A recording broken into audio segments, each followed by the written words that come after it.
మనం రోజు భోజనంలో రోటి పచ్చళ్ళు ఎక్కువగా చేసుకుంటూ ఉంటాం. రోటి పచ్చళ్ళల్లో కూడా మరి పెరుగు కలిపి చేసుకుంటే పెరుగు పచ్చడిలాగా ఇంకా మంచిదంటాను. ఎందుకంటే ప్రేగుల్లో గుడ్ బ్యాక్టీరియాలు పెరిగి బ్యాడ్ బ్యాక్టీరియాలు తగ్గించుకోవాలి అన్నప్పుడు పెరుగులో మరి పోషకాలు ఎక్కువ ఉంటాయి, గుడ్ బ్యాక్టీరియాలు ఎక్కువ ఉంటాయి. కాబట్టి అలాంటి పెరుగు రోటి పచ్చళ్ళ కాంబినేషన్లో మనం పొట్లకాయ పెరుగు పచ్చడి ఇట్లాంటి రకాలు మనకు తెలుసు కదా.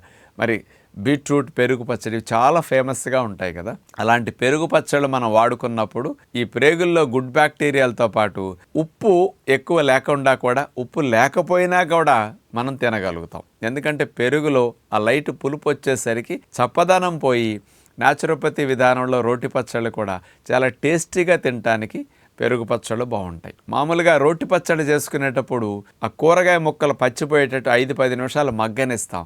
కాబట్టి వాల్యూస్ పోవు, ఎక్కువ పోషకాలు చక్కగా రోటి పచ్చడిలో వచ్చేస్తుంటాయి. కాబట్టి నూనె ఎక్కువ అవసరం ఉండదు, ఎక్కువ ఉడికించాల్సిన అవసరం లేదు. కాబట్టి వాల్యూస్ పోకుండా పెరుగు కాంబినేషన్లో పెరుగు పచ్చళ్ళు చేసుకుంటే మరి శరీరానికి ఉప్పు వాడకం కూడా బాగా తగ్గిపోతుంది. కానీ బయట నుంచి సాల్ట్ వాడకం బాగా తగ్గాలి, కానీ టేస్ట్ లేకుండా తినలేం. కాబట్టి పెరుగు వేసేసుకోవటం వల్ల టేస్ట్ బాగా వస్తుంది. అంచేత ప్రతిరోజు ఉప్పు లేని భోజనం తినేటప్పుడు కూరలు కొద్దిగా టేస్ట్ లేకపోయినా పెరుగు పచ్చళ్ళు అట్లా పెట్టుకుని దాన్ని నంచుకుంటూ ఈ కూరలు కూడా మీరు తినేసేయచ్చు పుల్కాల్లో. దానివల్ల ఏమవుతుంది, ఏ వంటకం టేస్ట్గా ఉన్నా లేకపోయినా దీని కాంబినేషన్లో మనం సులభంగా తినడానికి అవకాశం కలుగుతుంది. అంచేత పెరుగు పచ్చళ్ళు సాంప్రదాయబద్ధంగా వచ్చాయి, మళ్ళీ ఎక్కువగా వాడుకోవటం మంచిదని విజ్ఞప్తి.